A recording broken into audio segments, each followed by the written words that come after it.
exploring Phase 2 of La Mesa Eco Park today. Stay tuned, we're just getting started. But before that, let's check out the La Mesa Eco Park Phase 1 first. Ay kung ano yung itinatanim natin sa nursery, ay tinatanim din natin doon mismo sa nature reserve, no, para kumpleto yung story. So from seed to seedlings to forest trees, no. So dito po natin ginagawa yung mga activities.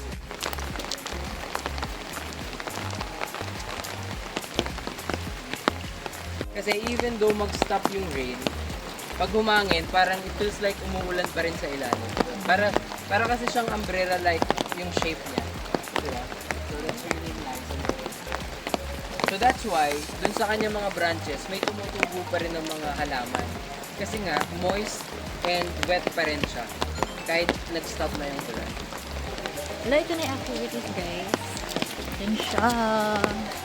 Activities and advocacies. Ito yung shooting range. Oh. Ito yung basketball. Ito yung basketball and airsoft. So ito yung ating shooting range. Pero ang gamit dito yung hindi maingay. Airsoft lang talaga. Parang pellet gun lang. This way to Global Guts. Forest paintball, foam archery tag, rappelling, wall climbing, and low ropes. Adventure zone, let's go. Oh my gosh, ito na agad siya. Wow, I wanna try that. Yeah, so ito naman yung area natin for wall climbing and rappelling. Target shooting ang gamit dito yung pang paintball. Yung target shooting. Tapos ngayon, pupunta tayo dun sa tinatawag na battlefield, battlegrounds. Tara, punta tayo. Punta tayo sa battlegrounds, guys. My goose. Wow, ito yung mga sinasot.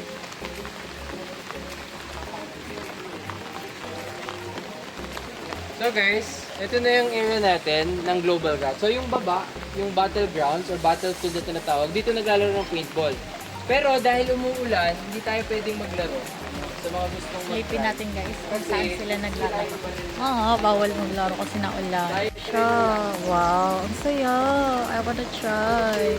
I can imagine. Naalala ko yung mga laro-laro sa Korean variety show. Ay, yung mga ano, K-pop. Kaya kailangan natin ng safety na equipment kasi malakas talaga siya. Lakas na tenga. So, yung paintball na bala, dito siya ilalagay. Tapos, siyempre, fire. Lalo sa mga, patok to sa mga pamilya, no, sa mga magkakaibigan, at dun sa mga private organization, sa kanilang mga team building. Siguro, it's their way para i-release yung kanilang beef sa bawat isa, no? So, yun lang. Gusto nyo i-try? Sige. Para siyang totoong baril na sobrang bigat niya. May bago na tayong guys, gagalaan. Mga gala pa naman ang mabaitang ito. Yes! The outdoor court. Pero, yung sinasabi natin dito kanina, ang fee natin per hour ay 350 pesos lang. So, much lower dun sa ibang courts. Tapos, wala siyang bubong talaga. No? For us to enjoy din yung fresh air. Pero kapag natatakpan naman niya yung init, mas magiging solid pa yung experience. Hindi, pwede kayong pumasok. Gusto ko na maglaro. Ngayon na. So, ano siya? Standard court talaga yung meron tayo dito. Dahil Malaki hindi siya, tayo guys. makakapagturo. Oh my gosh. I wanna play na. Laro tayo next time. Ready na pumalo. Pumalo na tayo. Yun guys, if gusto nyo maglaro, pickleball, badminton, punta na kayo here.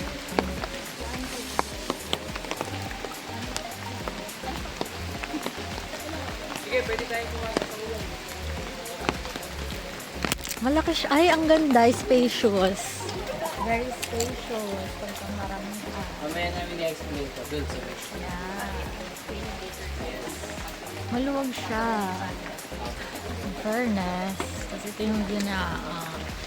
Ganda. para may tinatawag na spillway.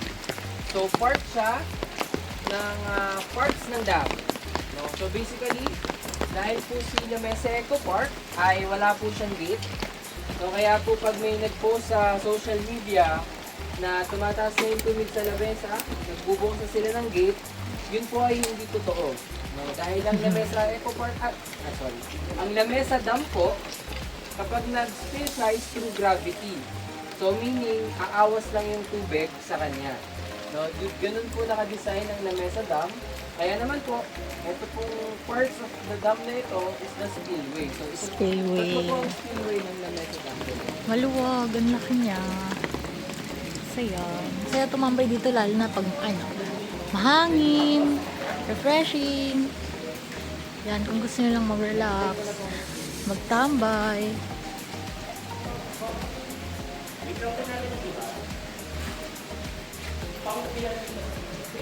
Dito tayo nag-picture-picture nakaraan, guys. Structure or isa sa mga facilities namin called the viewing deck. So itong viewing deck, isa to sa mga designs ng isang national artist, no? Si Sir Bobby Manyosa. So kung mapapansin ninyo, ang viewing deck is very open siya. Dahil nga alam na sa Eco Park ay merong microclimate, gusto natin na yung mga facilities natin, wina-welcome yung fresh air, di ba? So, siguro na-explain sa inyo ni Murphy kanina, itong spillway na to, no? So this is an extension of the Lamesa Dam. But I guess I will discuss to you yung mga common misconceptions pagdating sa spillway and sa Lamesa Dam. Ang spillway ay attachment siya ng Lamesa Dam. Hindi ito yung area kung saan nagtatapon ng tubig kapag nag-i-spill over ang dam or kapag madaming tubig ang dam, no? Kasi hindi featured ng dam na magtapon siya ng tubig. Kapag talagang malakas yung bagyo, no? Kapag malakas yung tag-ulan, talagang naturaling napupuno ang dam at yung spillover nun, ay ito ang nagdadirect papunta sa ating mga tributaries. So hindi totoo yun na, kaya ba sa amin? Kasi itatapon yung dam ng tubig, ganyan-ganyan, no? Hindi ganun designed ang Lamesa Dam. So naturally, kapag malakas talaga ang ulan, may mga spillover na pupunta dito, no? Nag-test sila ng water quality to identify the adequacy kung mabubuhay ba yung endemic na isda na ilalagay nila, no? Or hindi, no? So based dun sa study nila na ginawa, no? Talagang perfect fit ang isang endemic species dito, which is ayungin, para i-populate dito sa spillway na to. So nag-start yon is mga bandang first quarter of this year. Ang ayungin ay medyo mabilis naman lumaki, no? Kaya nakakahuli na kami dito ng isda. That's why, inopen na namin itong fishing ground for the public. Naka-perch siya doon sa may mukha siyang dinosaur. Wait lang, yung tuna ko yun. Ay, kasi yun po, yung siya kung makikita ninyo. Nakikita niyo ba, guys? Hindi. Ito na lang ang pahay. Makikita niyo lang. Hala, be! Be! May humahapak! Okay.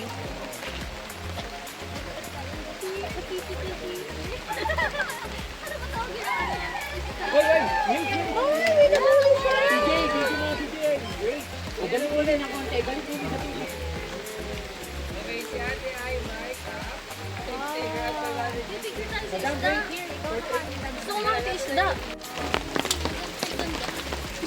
May mga bilihan ng food dito, guys. Yan, if nagugutom tayo. Ito yung wellness massage. So dito, guys, yung kanilang parking area, malaki siya. So punta na kayo if may car kayo para mas convenient yung biyahe nyo. Yan, maluwag siya yung parking area. Tapos meron pang isang parking area na mag-open pa lang. Oh, so dito guys pala yung mga bagong activities. Disc golf, ladderboy, cornhole, tsaka kanjang. Alam ko, cornhole nalalaro ko lang sa mga 2-player game sa ano kaya iPad. Ang ating visiting area, tinatawag na continent yan. Huwag na kayo pumasok. Pasok tayo. Tara. Wow. Oh my gosh.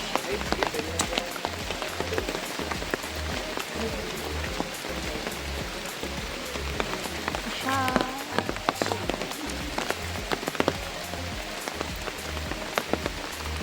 Ayan yun.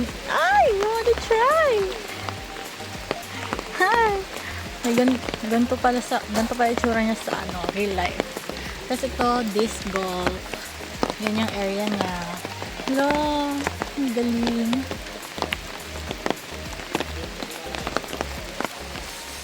Ito siya. Ito yung ladder ball. Ladder ball. Oh my gosh, I wanna try. Yan, pwede daw maglaro. So, tignan natin.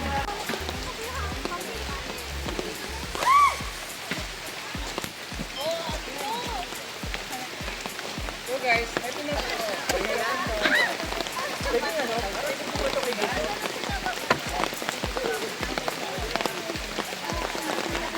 Okay, babalik ko sa'yo. Ito po.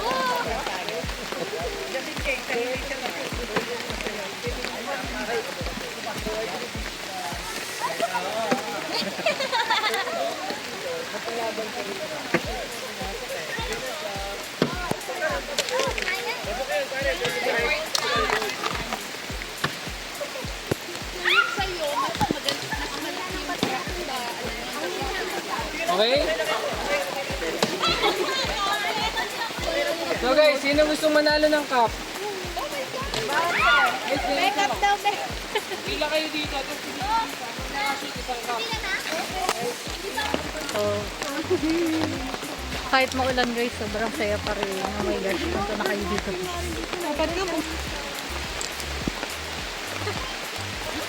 May butterfly garden din sila. Entrance fee is 60 pesos. Din siya sa baba. Hindi ko pa ito napasukan dati. Kasi umulan din. Kaya umuwi na kami. Ganda talaga dito. Sarap maligo sa ulan talaga. Tignan mo naman. So, mag-walk lang tayo hanggang sa baba. And let's see kung anong meron doon. Para tayo nasa rainforest ha.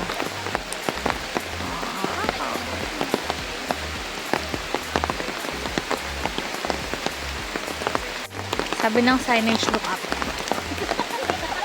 Wow! Ulan! Ayan. Picnic area. Ay, doon yung picnic area. Kasi yan, pwede tayong tumambay dyan. And then, here, yung first aid station. We're now at the phase 2 of La Mesa Eco Park. Let's go! Welcome sa inyo sa phase 2 ng La Mesa Eco Park. Ay, ito na So, yung phase 2. siguro 2 days ago, no, meron pang harang dyan. No, that divides phase 1 and phase 2 ng La Mesa Eco Park. However, you are the first group, no, na makakalakad sa loob nito, Wow. no? Miski yung executive director namin, di pa napupuntahan yung loob. But, we are very happy, no, na kayo yung unang makaka-experience, makakita ng mga rehabilitation na ginawa namin dito.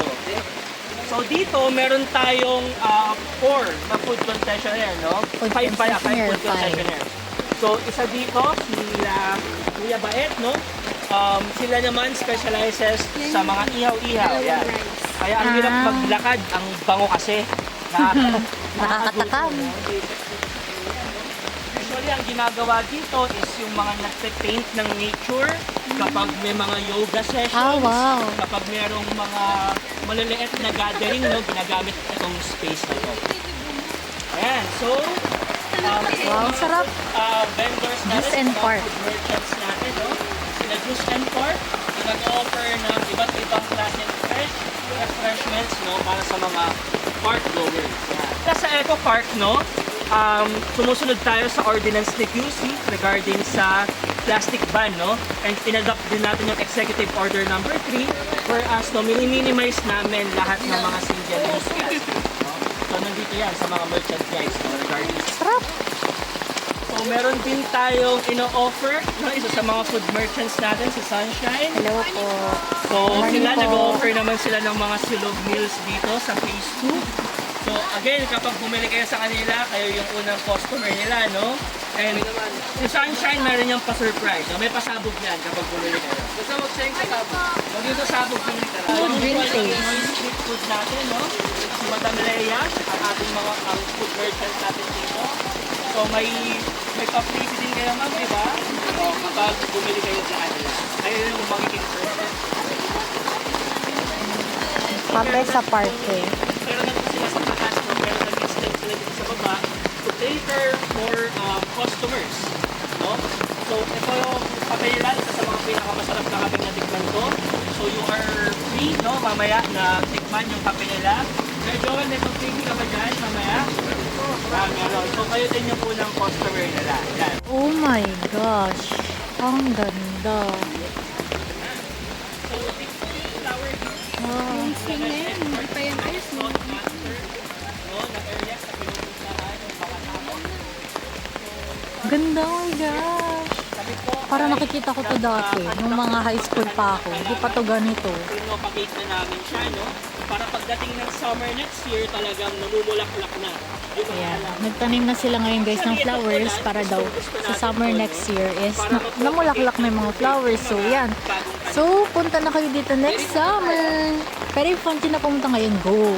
Napakaganda. Ang daming activities din. So, you can do many things. Okay tayo din guys. Tara na? Wow. Ilang step? Ilang natin lang. Step right here. Wow. Stand up. Sarap. Ligong-ligo ka dyan. So, nakarating na tayo dito guys. Sa end ng people. Ayan. Wow. Ganda. Ayan. Tapos pagdating ng summer, marami ng flowers dito. So, ayan. Yung green na hagdan is yung trees. So, unti na lang. Unti na lang guys. Kaya natin to. Ganito pala mag-hiking guys. First time ko siya matry.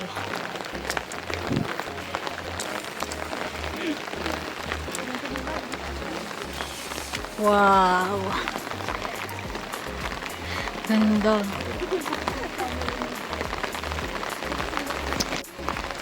We're at the top. Ayan, nagtapak na tayo guys ng Flower Hill.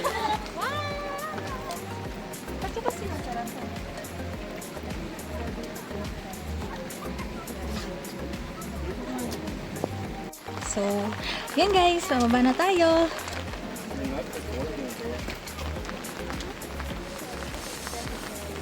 So, if pupunta kayo dito, make sure na mag-wear kayo ng walking shoes or running shoes, any comfy na shoes. Kasi talagang walking kayo dito at baka sumakit ang paa nyo kapag hindi comfy ang suot yung shoes. Dog, hi! Ay, pala, arf, arf! Cute. What's your name? Nagpapaulan ka. Hanap ka silong. Cutie. Uwi na kita. Charis. Isang hagdanan, dalawang step talaga. Ay, makain na. Dibdib lang yan.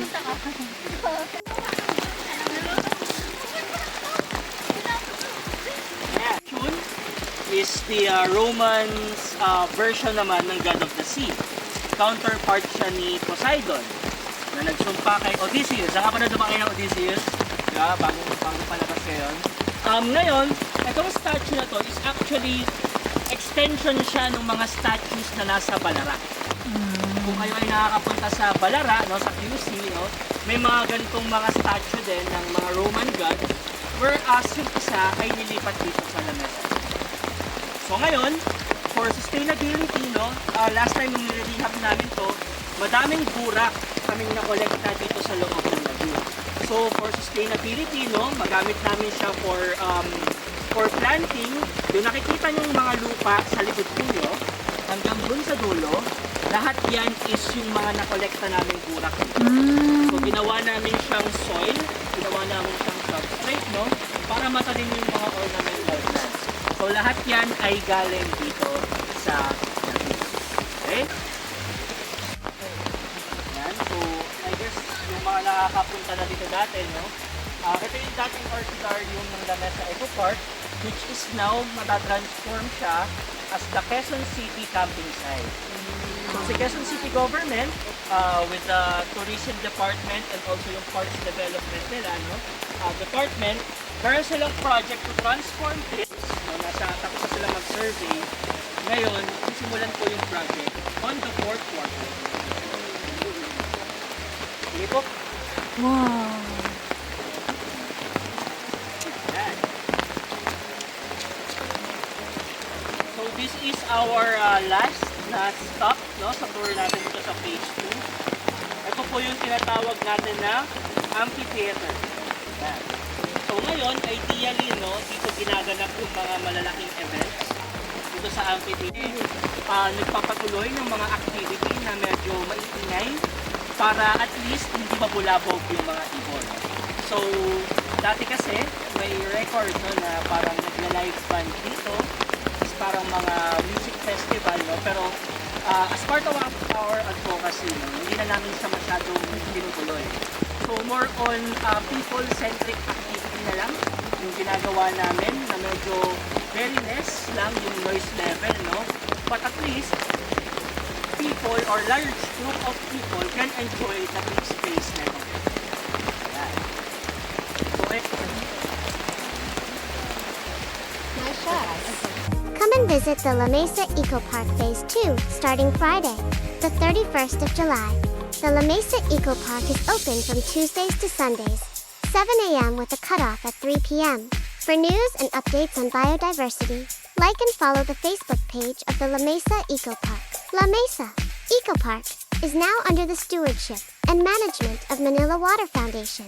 For news and updates on wash or water access, sanitation and hygiene, like and follow the Facebook page of Manila Water Foundation. I hope you enjoyed watching. If you're looking for a quick nature escape right in the city, La Mesa Eco Park is definitely worth a visit. Pack a picnic, grab your friends, come experience the serenity yourself.